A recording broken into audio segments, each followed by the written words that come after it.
आज के सुजस ई बुलेटिन में आपका स्वागत है फ्रेंड्स। सुजस ई बुलेटिन की आज प्रमुख खबरों में अपन देखते हैं कि राजस्थान में स्वास्थ्य कार्मिकों के लिए बड़ी सौगात। ये बड़ी सौगात कैसे हुई? मुख्यमंत्री श्री गहलोत ने 31,827 पदों पर भर्ती की मंजूरी दी है।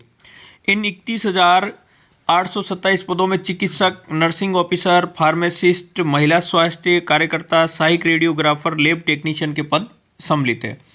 इससे फ़ायदा ये हुआ कि जो व्यक्ति चिकित्सा सेवा में अपने जो रिक्तियां थी उनकी पूर्ति होगी और इसमें बोनस अंक का प्रावधान भी किया गया है, जिसमें यह रहेगा कि जिन व्यक्तियों ने 2 वर्ष तक सेवा करी है उनको 15 अंक, 2 वर्ष से 3 वर्ष के बीच में सेवाएं करी है उनको 20 अंक और 3 वर्ष से अधिक समय तक सेवाएं की है तो उसको 30 अंकों का बोनस दिया जाएगा। यानी कि 15 नंबर, 20 नंबर और 30 नंबर का बोनस अंक दिया जाएगा यदि आपके भाई बहन या किसी ने भी चिकित्सा विभाग में कार्य किया है और वो बोनस की पात्रता रखता है तो आवेदन करें। और हम चाहते हैं कि ये साल आपके लिए खुशियों से भरा रहे। अगला है मुख्यमंत्री का संवेदनशील निर्णय। इस संवेदनशील कैसे हुआ कि राजस्थान में देश की पहली अंधता नियंत्रण नीति लागू की गई थी। इसमें यह उद्देश्य रखा गया कि साइट, जैसे अपन राइट टू एजुकेशन पढ़ते हैं वैसे ही राइट टू साइट विजन के लिए एक लाई गई है पॉलिसी, जिसका उद्देश्य एक अंधता को नियंत्रित करना, लागों को रोशनी को कैसे लौटाया जा सकता है। तो इसके लिए क्या किया गया कि इसमें यह देखा गया कि वर्ष 2020 के अंदर अंधता की जो प्रसार दर थी वो थी 1.1% थी। इस पॉलिसी, यानी कौन सी policy? Right to sight vision policy. इसकी मदद से जो अंधता प्रसार का प्रतिशत है उसको 1.1 से 0.3 तक लाने का प्रयास किया जाएगा। इसके लिए अलग अलग स्तर पर प्रयास किए जा रहे हैं। वो प्रयास इस प्रकार है। नीति के तहत सभी सरकारी मेडिकल कॉलेजों में अनिवार्य रूप से केरोटोप्लास्टी सेंटर और आई बैंक संचालित किए जाएंगे। कॉर्निया प्राथमिकता से सरकारी संस्थानों में उपलब्धता कराई जाएगी, क्योंकि हम जब नेत्रदान करते हैं तो उसमें दान किस अंग का किया जाता है? उसमें दान कॉर्निया का किया जाता है। इसके अलावा जिलों में स्वयंसेवी संस्थाओं, ट्रस्ट, अस्पतालों एवं अन्य चैरिटेबल संस्थाओं के साथ मिलकर नेत्रदान के लिए मुहिम चलाई जाएगी। नेक्स्ट, इसी पॉलिसी का बिंदु है नेत्र विशेषज्ञों, मेडिकल विद्यार्थियों, नेत्रदान के लिए परामर्शदाताओं को प्रशिक्षण भी दिया जाएगा, ताकि इसका मेन विजन यही रहे कि ज़्यादा से ज़्यादा अंधता नियंत्रित की जाए। और ये जो पॉलिसी है वो किस नाम से जानी जा रही है? Right to sight vision. बहुत ही अच्छी पॉलिसी है। अगला है पक्षियों को बचाकर मकर संक्रांति मनाने की अपील। हम भी आपसे ये अपील करते हैं फ्रेंड्स कि बिल्कुल ध्यान रखें कि हमारी इन खुशियों में पक्षियों के लिए आपदा बनकर नहीं आए, क्योंकि हम देखते हैं चाइनीज़ मान्यता का यूज़ कर लेते हैं हम, जो कि प्रतिबंधित है, जिसमें बेचारे पक्षी उलझ जाते हैं और वो बेजुबान जो पक्षी है वो उस डोर में उलझने के बाद में मर जाते हैं। तो अपने को दिक्कत ही नहीं देता है, लेकिन वो जानवर कहीं ना कहीं तड़प के और जंगलों में गिर जाता है, क्योंकि पतंग काफ़ी ऊंचाई पे उड़ रही होती है और जो पक्षी उसके लपेटे में आ जाता है धागे के, तो वो पक्षी मर जाता है। तो सरकार ने इनके लिए बचाव के लिए एक विशेष प्रयास भी किया है। 5 सदस्यीय मोबाइल यूनिट तैयार की है, ताकि ऐसे कोई भी पशु या पक्षी मिलेंगे तो उनका तुरंत उपचार किया जा सके। पशु चिकित्सा संस्थान 14 जनवरी को सुबह 9 बजे से लेकर शाम 6 बजे तक खुले रहेंगे, ताकि ऐसे कोई भी पक्षी मिलते हैं जो मांझे की वजह से कट रहे हैं तो उनका तुरंत इलाज किया जाएगा, ताकि वो बड़ी जो दुर्घटना है उससे बच सकें। माननीय मुख्यमंत्री ने कि मकर संक्रांति पर शुभकामनाएं किस प्रकार से दी है आप देखिएगा। कितनी अच्छी बात बताई गई है कि श्री गहलोत ने कहा कि पतंग की तरह लक्ष्यों की ऊंचाई देने का प्रयास करें। बहुत ही बढ़िया बात कही है उन्होंने कि जैसे पतंग नित्य नई ऊंचाइयों को छूती है, ऊपर की ओर जाने का प्रयास करती है और ज़मीन से जुड़े रह करके और ऊपर की ओर जाती है, वैसे ही हमें भी ज़मीन से जुड़े हुए रह करके अपने लक्ष्य की जो ऊंचाइयां हैं उनको प्राप्त करनी चाहिए। और जो अपना व्यवहार है उसमें गुड़ और तिल सी मिठास और गर्माहट बनाए रखनी चाहिए। देखिए, त्योहार में प्रयुक्त किए जाने वाले व्यंजनों और जो पतंगे हैं उन्हीं को ही आधार बना के मुख्यमंत्री जी ने अपने को बधाई दी है। तो मेरी भी शुभकामनाएं हैं आपको कि मकर संक्रांति पे जैसे पतंग की ऊंचाइयां, वैसे आप भी अपने जीवन में नई नई नित्य नई ऊंचाइयों को छुएं। अभी हमने देखा था कुछ दिनों पहले वरिष्ठ अध्यापक का पेपर लीक हो गया था, तो उसमें शिक्षा विभाग के 4 कार्मिक भी सम्मिलित होना पाया गया था। तो इन चारों कार्मिकों को राजकीय सेवा से बर्खास्त कर दिया था। सरकार नौकरी दे सकती है तो नौकरी ले भी सकती है। जिस प्रकार नौकरी देने का प्रावधान है, परीक्षा होती है और उसके बाद में आपके चयन होता है, चयन के पश्चात आपको नौकरी दी जाती है, वैसे ही यदि आपने सरकारी सेवा में नियमों का पालन नहीं किया तो सरकार के द्वारा नियम बनाए हुए हैं। और वो नियम कौन से हैं? राजस्थान सिविल सेवाएं वर्गीकरण नियंत्रण अपील नियम 1958 के प्रावधान के तहत कार्रवाई की जाती है। और यदि गंभीरता ज़्यादा है मामले की तो सरकार व्यक्ति को बर्खास्त भी कर सकती है। तो यही किया गया। इसमें भी राजकीय शिक्षा विभाग के जो 4 कार्मिक थे उनको राजकीय सेवा से बर्खास्त किया था। बर्खास्त करने के लिए कौन से नियम लगाए गए थे? नियम 1958 के तहत इनको बर्खास्त किया गया है। आइए देखते हैं अगली खबर। कल ही हमने देखा था कि बीकानेर के अंदर ऊंट उत्सव का आयोजन किया जा रहा है। और ये कितने नंबर का ऊंट उत्सव है? 29वां नंबर का। 29वें नंबर के ऊंट उत्सव का आयोजन किया जा रहा है।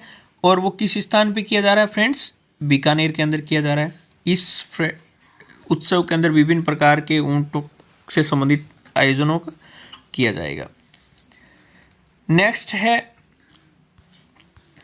चूरू औद्योगिक प्रोत्साहन शिविर 17 जनवरी को। इसमें क्या कि वाणिज्य विभाग विभिन्न प्रकार की जो वाणिज्य विभाग से संबंधित योजनाएं हैं जिनका प्रचार प्रसार करता है ताकि लोगों को रोजगार के बारे में और उद्यम यानी कि उद्योग स्थापित करने के लिए प्रेरित किया जा सके। जैसे कि क्षेत्र में युवाओं से उद्यमियों और बेरोजगारों को डॉक्टर भीमराव अंबेडकर दलित आदिवासी उद्यम प्रोत्साहन योजना 2022 और ये विभिन्न प्रकार की प्रधानमंत्री रोजगार सृजन योजना, इनके बारे में जानकारी प्रदान की गई ताकि शिविर लगा करके। नेक्स्ट है सिलिकोसिस के लिए चिकित्सा शिविर और अवैध खनन के खिलाफ अभियान चलेगा। हमने कल ही चर्चा करी थी कि सिलिकोसिस एक बीमारी है जो कि फेफड़ों को प्रभावित करती है। आप देखिएगा कि उन लोगों के लिए कितना कठिन रहता है जो पत्थर घिसाई से संबंधित कार्य करते हैं। पत्थरों से जो डस्ट उड़ती है वो सांस में उनके साथ श्वास नली से होते हुए फेफड़ों में चली जाती है। फेफड़ों में जाने के बाद में उनकी जो एल्वियोलाइज होती है उनके अंदर वो डस्ट जम जाती है। तो जो लंग्स की फैलने की और सिकुड़ने की क्षमता होती है वो कमज़ोर हो जाती है। और व्यक्ति शुरुआती दौर में तो उसको एहसास नहीं होता इस बीमारी का, सिलिकोसिस बीमारी का। फिर उसे सांस लेने में दिक्कत होती है, भूख कम लगती है, कमज़ोर टाइप सा हो जाता है और ऐसा माना जाता है कि व्यक्ति एक बहुत गंभीर बीमारी से ग्रसित हो चुका होता है। तो सरकार ने भी इनके लिए प्रावधान कर रखा है कि इन लोगों को कैसे किया जाए। तो कहा जाता है कि किसी भी समस्या को होने से पहले उसके खिलाफ ही ऐसा अभियान चला लो ताकि उससे बचाव भी हो जाए। बीमारी होने से पहले ही अपने आप को बचा लेना। आजकल हम देखते हैं जो पत्थर घिसाई की मशीनें होती है वो पानी रखते हैं पास में, पानी से पत्थर को काटते हैं जिससे कि जो डस्ट बनती है, सूखी डस्ट होती है, वो उड़ती नहीं है और उनके पत्थर के जो पार्टिकल्स होते हैं सिलिकोसिस के वो बॉडी के अंदर नहीं जाते हैं। इसी तरह विभिन्न प्रकार के जो एयर जो होते हैं, पार्टिकल्स होते हैं, उनको एब्जॉर्ब करने वाली मशीनें भी आई है। तो ये विभाग है जो आपस में अभियान चला करके लोगों को बचाएंगे। और इसके अलावा अपने जो जम्बूरी का आयोजन हुआ था 18वीं राष्ट्रीय स्काउट गाइड जम्बूरी, इसमें राजस्थान की संस्कृति से अभिभूत हैं। ये जो लोग आए थे विदेश से अपने देश वापस गए हैं, जैसे कि ये घाना का दल था, ये वहाँ जाके उन लोगों ने बताया कि वहाँ की संस्कृति वास्तव में ही, भारत हमें भी पता है कि विविधताओं में एकता से भरा देश है, यहाँ पे विविध प्रकार की संस्कृतियाँ है। तो ये तो थी फ्रेंड्स अपने आज के सूजस ई बुलेटिन।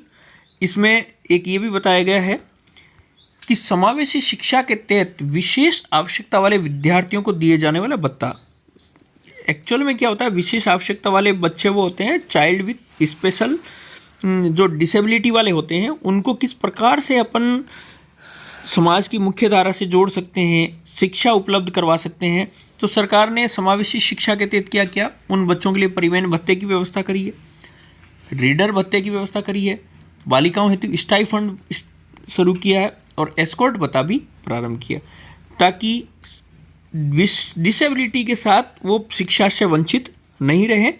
इसके लिए सरकार ने मुहिम भी चला रखी है। तो ये तो थे फ्रेंड्स अपने आज के सुजस समाचार, और अब ये हम देखते हैं अब सुजस ई बुलेटिन पे आधारित वस्तुनिष्ठ प्रश्न।